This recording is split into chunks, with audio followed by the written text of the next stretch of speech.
Assalamualaikum warahmatullahi wabarakatuh. Bismillahirrahmanirrahim. Bertemu lagi dalam sembang ilmiah umrah bersama saya Cikgu Zainal. Untuk sesi kali ini kita akan membincangkan tentang wajib umrah yang kedua, yakni meninggalkan 13 perkara larangan dalam ihram. Kita akan pergi satu persatu. Okey. Perkara larang ihram ini disebut juga sebagai larangan dalam ihram. Yang pertama apa saja? Pertama, memakai apa jua pakaian bersarung atau bercantum atau berjahit bagi lelaki. Contoh t-shirt. Okey, lagi kain bersarung, kasut bertutup, dan stokin. Bercantum dan berjahit. Perkara ini kita kena tinggalkan. Okey. Yang kedua, Puan Mazia. Menutup kepala atau sebahagian daripadanya bagi lelaki. Itu apa dia? Contoh serban, ongkok, kopiah atau sayap atas mutal dan sejenis dengannya. Okey. Yang ketiga, menutup muka bagi wanita. Ya, secantik mana wanita itu dalam ihram dia kena tutup mukanya. Tidak boleh bernikab. Yang keempat, memakai sarung tangan bagi lelaki dan wanita. Yang kelima, memakai bau-bauan sama ada di badan, pakaian, makanan, minuman atau menghisapnya ke dalam hidung. Jelas, ya? Okey. Seterusnya yang keenam, memakai minyak di kepala atau janggut dan semua bulu muka selain daripada tumbuhan di pipi dan dahi bagi lelaki dan wanita. Ingat dia. Yang ketujuh, mengerat atau memotong kuku bagi lelaki dan wanita. Mengerat dan memotong kuku. Yang ke-8, menanggalkan rambut atau bulu daripada mana-mana anggota badan bagi lelaki dan wanita. Yang ke-9, memotong, menebang, mengerat atau mencabut pokok-pokok di tanah haram bagi lelaki dan wanita. Okey, yang ke-10, memburu binatang buruan yang halal dimakan atau membinasakannya di tanah haram atau halal bagi lelaki dan wanita. Baik. Yang ke-11, melakukan pendahuluan persetubuhan bagi lelaki dan wanita. Mukadimah, persetubuhan. Yang ke-11, 12, maaf. bersetubuh atau berjimak bagi lelaki dan wanita. Okey. Yang ke-13, berkahwin, menghawinkan atau menerima wakil kahwin bagi lelaki dan wanita. Itulah 13 pantang larang ihram yang kita sentuh secara umum dulu. Sebab dalam segmen yang kedua, berikutan daripada ini, kita akan bincangkan setiap pantang larang ihram itu dengan lebih detail, lebih komprehensif. Dan bagi setiap pantang larang ihram itu ada hukum-hukum di samping dia. Okey. Kita pergi kepada peringatan pertama, Puan Mazia. Apa dia? Pelanggaran mana-mana 13 larangan dalam ihram dengan sengaja adalah berdosa dan dikenakan dam ke atas setiap satunya. Okey. Seterusnya, jika tidak disengajakan melakukan mana-mana larangan itu, maka ianya tidak berdosa dan tidak dikenakan dam. Itu hukum asas dia. Hendaklah segera meninggalkan larangan tersebut setelah disedari. Okey. Itu dia. Hukum asas dia. Ada yang berdosa, kena dam, ada yang dimaafkan dan tidak dikenakan dam. Kita tengok satu persatu. Tengok yang kedua. Apa dia, Puan Mazia? Peringatan kedua. Larangan ihram yang tidak dikenakan dam jika tidak disengajakan ialah pertama, memakai pakaian bersarung bagi lelaki. Kedua, menutup kepala lelaki. Ketiga, menutup muka wanita, memakai sarung tangan lelaki dan wanita. 5, memakai bau-bauan lelaki dan wanita. 6, memakai minyak rambut lelaki dan wanita. Yang 6 ini masuk dalam hukum yang tadi, iaitu sekiranya kita terlupa, tidak sengaja, sangat-sangat tidak sengaja, terlupa betul-betul, dimaafkan. Tapi naklah segera meninggalkannya. Tak mau mengulangi kali yang kedua.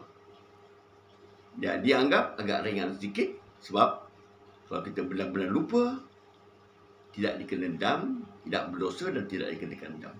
Tapi walau bagaimanapun, Allah lebih suka orang yang lebih berhati-hati dan memelihara segala pantang larang ihram ini.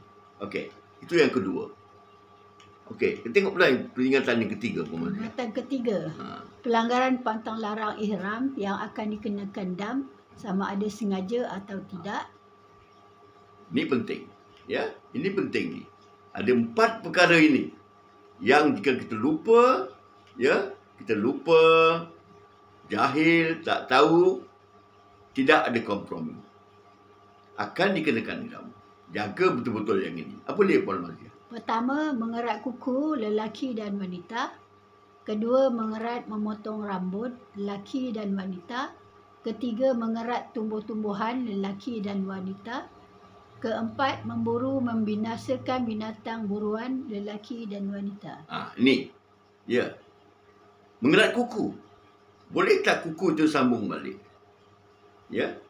Memotong rambut, mencabut rambut, boleh tak rambut itu dimasukkan balik di atas kepala kita, dalam kepala kita? Memburu binatang, boleh tak kita hidupkan balik binatang itu? Memotong pokok, ya, mencabut pokok, boleh tak kita hidupkan balik pokok itu? Ini dia.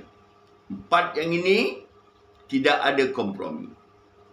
Siapa yang melakukannya, sama ada dengan sengaja, terlupa ke, tak tahu ke, kena dam.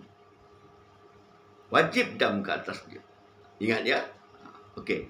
Kemudian yang seterusnya yang ke Sambungan 4 ya. Okey.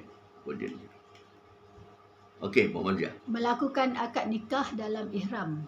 Melakukan. Hukumnya berdosa dan akad nikahnya tidak sah tapi tidak dikenakan dam. Ya, akad nikah, ya. Berdosa, tak kena dam.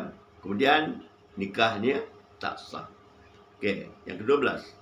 Melakukan larangan bercumbu-cumbuan yang tiada bersentuhan seperti bercumbuan melalui percakapan atau pandangan sahaja tidak dikenakan dam tetapi berdosa. Ya. Berdosa. Tidak melibatkan persentuhan. Hanya dalam telefon, ya, cakap-cakap. Tapi apapun berdosa. Jadi kita pergi umrah ni, kita nak cari dosa ke, kita nak hapus dosa. Ada lagi ya? Okey.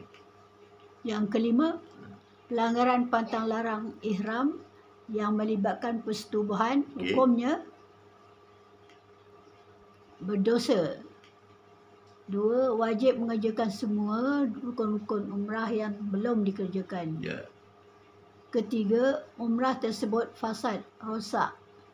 Okey. Ini yang berat, ya. Ini yang berat, ya. Ada lagi tu. Keempat, wajib mengqadakkan umrah tersebut meskipun umrah sunat. 5, damnya wajib ke atas lelaki sahaja. Okey. Iaitu menyembelih seekor unta. Okey. Ini yang paling berat sekali, ya. Tu Puan Mazia baca lagi sekali pun. Ini yang berat sekali ni. Dari pertama. Yang ni. Yang last. Yang empat ni yang melibatkan persetubuhan. Pertama, berdosa. Kedua, wajib mengerjakan semua rukun umrah yang belum dikerjakan. Okey. Ketiga, umrah tersebut fasad, rosak. Keempat, wajib mengqadakkan umrah tersebut meskipun umrah sunat. 5, damnya wajib ke atas lelaki sahaja. Iaitu menyembelih seekor unta. Unta, ya, para jemaah. Sangat mahal, ya. RM5,000. Jadi cuba kita elakkan yang ini, ya. Terutama bagi orang yang ambil sebilik berdua ni. Okey. Jadi itu dia perkara-perkara larangan ihram yang wajib kita ambil perhatian sungguh-sungguh.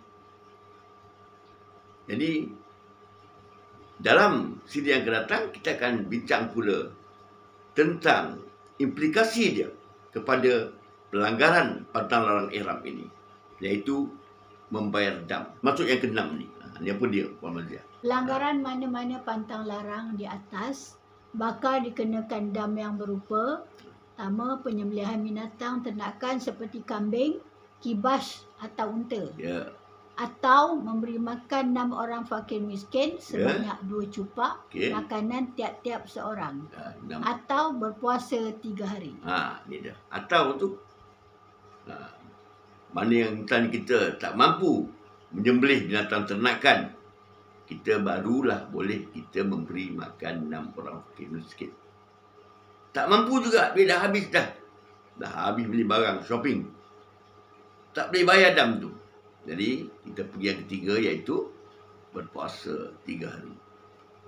Tak sempat di Mekah, tak habis di Mekah, balik sambung di tanah air. Ya, itulah dam yang wajib kita sempurnakan. Jadi, dalam hal ini, para jemaah, bakal ketemu Allah, dam ini sangat penting.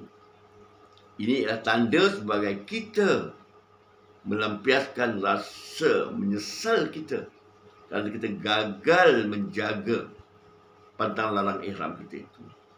Disebabkan lupa, jahil, tak tahu dan sebagainya. Ya. Jadi ambil perhatian dulu. Baik. Apa hikmah sebalik dam ya? Ada. Ada ya? Hikmah sebalik dam apa dia? Hikmah di sebalik dam. Menjadikan kita lebih fokus kepada ibadah umrah yang sedang dilakukan. Ya, lebih fokus kita. Bila ada arahan kena dam tu, yang menjadikan kita takut, kita risau, dan kita akan lebih fokus menjaga pantang larang ihram itu. Kalau tak ada dam ini, saya yakin semua orang akan buat suka hati dia saja, sambil lewa saja. Ya, tapi dengan adanya hukum dam, barulah kita rasa takut sedikit. Barulah kita fokus, jaga betul-betul pantang larang ihram kita itu. Seterusnya, suatu proses atau usaha kita menyesali kesalahan dan kelalaian terhadap hukum hakam Allah Subhanahu Wa Taala. Itu yang saya katakan tadi, itu dia. Jadi tentang dam itu, sekarang kita tutup dengan rumusan. Kita tutup perbincangan kita ini, Puan Mazia. Umrah adalah ejen perubahan yang mampu mengubah kepribadian seseorang daripada kurang baik kepada baik, dan daripada baik kepada lebih baik, iaitu cemerlang, gemilang dan terbilang. Ya, itu dia umrah. Ya, umrah ini Allah wajibkan ke atas kita. Ini yang sebabnya nak jadikan kita sedar. Ya, jangan kita lalai leka dengan hidupan dunia ini, supaya kita menjadi insan yang cemerlang di sisi Allah, ya, terbilang di sisi Allah. Jadi bagi jemaah kita yang ada kesempatan, yang ada wang, ya, keinginan yang tinggi untuk lebih bertakwa dan memantapkan iman dia, silalah kita melakukan umrah. Ada kawan-kawan kita seluruh dunia dah pergi, tapi Mekah tak pergi, umrah tak pergi. Inilah orang yang kita golongkan kepada orang yang lalai dan lara dan rugi serugi-ruginya. So sekian, tamat kita punya komposisi dan organisasi umrah. Jadi alhamdulillah, mungkin lepas ini kita akan bincangkan pula tata cara pelaksanaan umrah. So kekal bersama saya, Cikgu Zainal dan Hajah Maziah. Kita akan bantu para jemaah untuk melaksanakan umrahnya, umrah yang terbaik, yang mabrurah di sisi Allah, yang mana layak Allah ganjari sebagai layak Allah ganjari dengan syurga Jannatul Naim. Wallahu a'lam bishawab. Kita bertemu lagi dalam episod yang seterusnya. Sekian. Assalamualaikum warahmatullahi wabarakatuh.